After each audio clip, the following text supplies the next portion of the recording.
આપણે સૌ માનવ જીવનમાં પોતાને એક મોટો પ્રશ્ન પૂછતા હોઈએ છીએ કે આપણે શું જીવનમાં ઈચ્છીએ છીએ? શા માટે આ પ્રશ્ન પૂછવો જરૂરી છે? આપણે ઘણા જમણા ડાબા માર્ગો પર ચાલી રહ્યા હોઈએ છીએ, પણ અંતે તો એ જ સમજવાનું છે કે આ સફરમાં ખરેખર આપણો મકસદ શું છે. આજની આ વાતમાં આપણે જાણીએ કે તમે તમારા જીવનમાં શું ઈચ્છો છો તે કેવી રીતે જાણવું. તો મિત્રો, આ આટલો અગત્યનો વિષય છે કે સૌને અંત સુધી સાંભળવો ગમશે. આ વિડીયોને લાઇક કરો, શેર કરો અને અમારા ચેનલને સબસ્ક્રાઇબ કરવાનું ભૂલશો નહીં, જેથી આવા જ માર્ગદર્શક વિડીયો તમને મળતા રહે. તો ચાલો સૌથી પહેલા વાત કરીએ કે જિંદગીમાં શું ઈચ્છવું એ જાણવું શા માટે મહત્વનું છે. આ દુનિયામાં આપણા દરેકના જીવનમાં કંઈક આગવું મહત્વ છે. કોઈને સુખની શોધ છે, કોઈને નામ, દામ અને કીર્તિનો મોહ છે. જો આપણે આ બધી રીતે ખાલી ફક્ત દોડતા જ રહેશું તો સત્ય અને શાંતિ કેવી રીતે મળી શકે?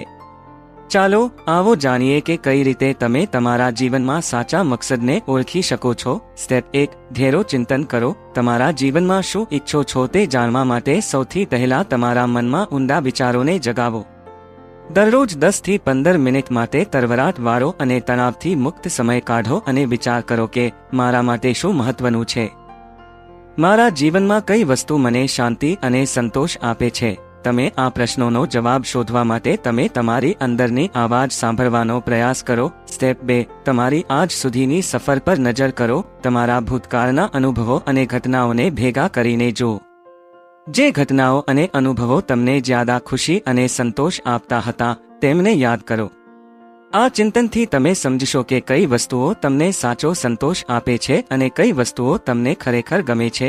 સ્ટેપ 3, તમારી રુચિઓ અને ક્ષમતાઓને શોધો. જે ક્ષેત્રોમાં તમને રસ છે તે બધી રુચિઓને યાદ કરીને લખી લો. તમારી ક્ષમતાઓનો વિચાર કરો અને જુઓ કે કઈ રીતે આ રુચિઓ અને ક્ષમતાઓ તમારી મનોરથ સાથે બંધાય છે. જો તમને બગીચામાં કામ કરવું ગમે છે અને તમે એમાં સારો અનુભવ કરશો તો કદાચ આ તમારા માટે માર્ગદર્શક બની શકે. સ્ટેપ 4, જીવનના મૂલ્યોને ઓળખો. જ્યાં સુધી તમારા જીવનના મૂલ્યો સમજાતા નથી ત્યાં સુધી જીવનમાં સાચી રાહત મેળવવી મુશ્કેલ છે. તમે કઈ બાબતોમાં વિશ્વાસ રાખો છો અને કઈ બાબતો તમારા માટે એટલી મહત્વની છે કે જેને તમે ગુમાવવા નથી માંગતા.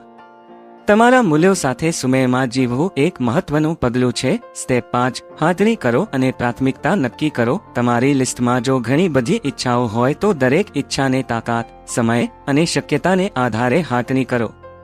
તમારી પ્રાથમિકતાઓ નક્કી કરો અને ઈચ્છા પર ફોકસ કરો જે તમારા માટે સૌથી વધારે મહત્વની છે. સ્ટેપ 6, અમલમાં મૂકો. એકવાર તમે નક્કી કરી લો કે તમે શું ઈચ્છો છો તો તમારી દિશામાં પગલાં લો.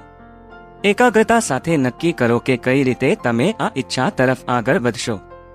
દરેક નાના પગલાં તમને તે જીવન તરફ લઈ જશે જે તમે ઈચ્છો છો. તો મિત્રો, આ 6 પગલાં તમારે તમારા જીવનમાં તમારું સાચું મકસદ શોધવામાં મદદ કરશે. આ વિડીયોમાં જણાવેલી રીતો નિયમિત રીતે અજમાવો અને તમે જીવનમાં શું ઈચ્છો છો તે જાણવામાં સહાય મળશે. હવે તો તમને સમજાયું હશે કે તમારું જીવન મકસદી બનાવવા માટે કેવું વિચારવું જોઈએ. તો આ વિડીયો જો તમને ગમ્યો હોય તો લાઇક, શેર અને સબસ્ક્રાઇબ કરવાનું ચૂકતા નહીં.